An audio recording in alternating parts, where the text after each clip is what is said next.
Hi everyone, it's Lori Pinto from Lollipop Paper and LollipopPaperandInk.com. I'm back today with our 11th project from the Holiday Hoopla 12 Weeks of Christmas series. So we have this one and then one more to go and we'll be done. So today I have this cute little paper bag box that I just love the shape of it. I think you can put just about anything in here, and it doesn't even really need a sentiment or any kind of die. You certainly could put one on, but I liked the streamlined look of it, so I left it the way it was. So we'll replicate this. I'm using I used all this particular paper, so I'm using another sheet from the Santa's Workshop DSP, and I cut it to 6 by 6, and let's just do some scoring. So, oh, and you can see I got my Simply scoring tool, which I'm so excited about. Okay, so let's get going. So we're going to score it at 1 inch, 2 3/4, 3 3/4, and 5 1/2. Turn it, do it again at 1 inch, 4 1/2, and then just flip it this side and 5 1/2. And that's it as far as that goes. Okay, so what I need you to do now is to look for the skinny rectangle box here with all the score lines. Okay, so go ahead and fold and burnish on all your score lines, but that's where we're going to make that side panel out of that little corner piece. So it's the bottom left side of that. So we can just fold all of these over. And I have another one here. Okay, I think I got everyone. Okay, so now back to that little skinny rectangle. So this side has a square, this has a large rectangle, and I think I missed a score line here.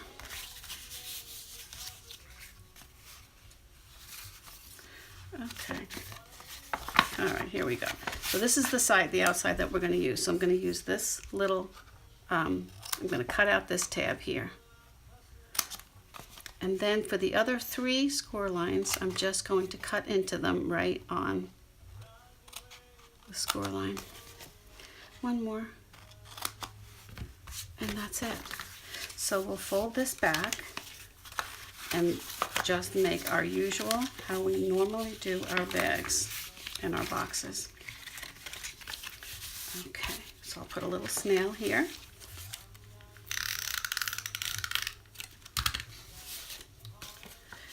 Fold this square on. And what I think I'm going to use this for is to give my daughter and daughter-in-law a cute little like hand cream tube that will fit perfectly right in here. That's always one of my favorite stocking stuffers for them. Okay, so I'm just going to give a little bit of snail on the bottom there to fold up our panel, our bottom panel, and then we squeeze up on top here. You can see it just practically makes itself, and we have that little, the score line here is what makes that little milk carton fold. Okay, and that's it.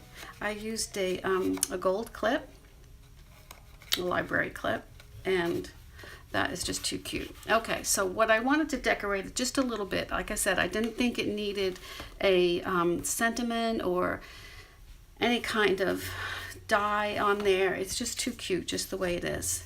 And so, you know, I always love this paper. So I used this little strip. This is from another sheet from the Santa's Workshop. And I just put this around the bottom like that. So to do that, you could measure and score, but considering I wanted to make sure that I had these little guys front and center, so I knew it wasn't going to be even in the back, but I didn't care because I just wanted to make sure that these guys were right in front where you could see it. So I'm just going to give it a little corner tuck, and then I can go back and do a better job. Make sure that's all down. And this way there's no fussing with measuring. And you know it's gonna fit.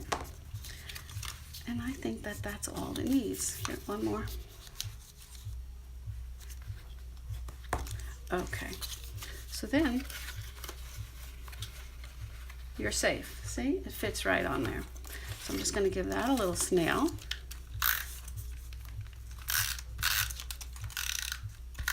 On both sides. And place that. Now here's the where the seam is, so I want to make sure that that's my back. So I'll put these little fellas right on top here and work my way around. Now I just have to give it a little bit of extra time to make sure that they fit nicely in the back, that it's nice and square. And that's it. I put a little bow to save some time. I used one of these. I used the ribbon from the, what was this called again? The Poppy Parade, and this is perfect for this set. And let me just show you a little trick what I do with these bows, because sometimes the fingers just aren't working like they should. So what I would do is just take my bow that I had already made and just give myself a little glue dot, and then I would probably put this on my silicone mat, but because this is not sticky, pick that up. And this just gives me some room for this bow, so I'm not struggling with everything moving around on me so much. And that's all I did there. I was just make a little bow. I probably could have given myself a little extra string here, twine.